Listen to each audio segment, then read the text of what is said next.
wide and deep should the cut incision be in a bench peg of I would want one, if I would want one? Okay. I feel a bit intimidated to sort into it. We've got a bench peg. This is one that fits into the GRS system here. This bench peg, I know you said that about the cutout, but this bench peg is 55 millimeters in width, and it is 92 millimeters in length. So I usually try and make it so they're third. So this is a third, that's a third, that's a third. That's the way I like to do it, and I like to come in. So basically that was 55. We're looking at in the region of 18. So 18 there, 18 there, and that's obviously going to be a little bit more than 18. But that's how I work my little V. And depth-wise, this comes in at about 37. Don't go too far. I would err on the slightly shorter side of perhaps 30 coming in, because obviously as you're using it and as you're sawing, there's likelihood that you're going to saw further into this. Don't come too far into the area, because otherwise you won't have this nice little area here to work on. So if this is about a third, there's loads of different sizes of bench pegs. You can get the Italian ones that are even wider than this. If you have the combined anvil and bench peg, they are a little bit narrower, but divide this width into 3, mark, just cut in about 30 millimeters deep. So that is, yeah, so say that is 17, 18, and perhaps that may be 1.5 times the width. So that's what I would do. There is no hard or fast rule. What I did one year was I simply didn't put a cut in my bench peg when I replaced it once. I just let the bench peg wear normally.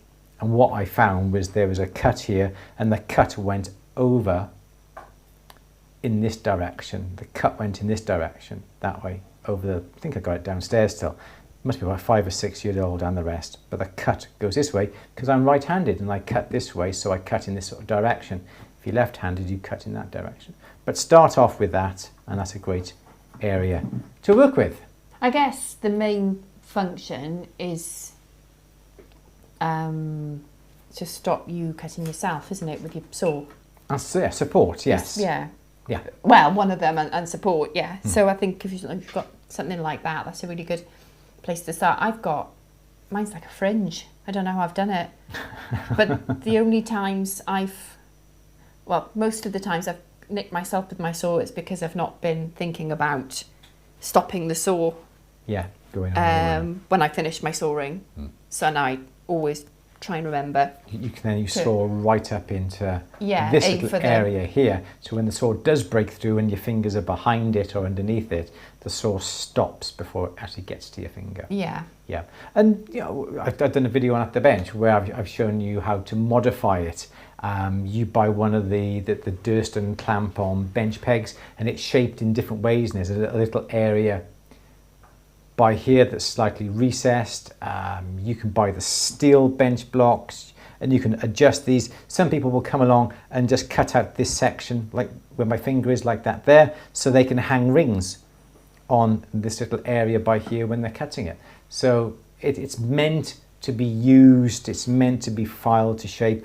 If you're doing nothing but cutting and sizing rings, you may have it different to someone who's just doing piercing. And you know, you may have your peg so it's completely flat on the top. That way, you may want it this way, so it's angled slightly more towards you. But it's entirely up to you, whatever you want to do. It's not wrong, it's just the way you feel. You swap yours, don't you, quite a lot? Mine is always swap them around, yeah. Mine's always flat. Yeah. Depends. If I'm doing some piercing, well then I have it so it's completely flat across the top. If I'm just working and filing, well then I'll have it angled slightly towards me.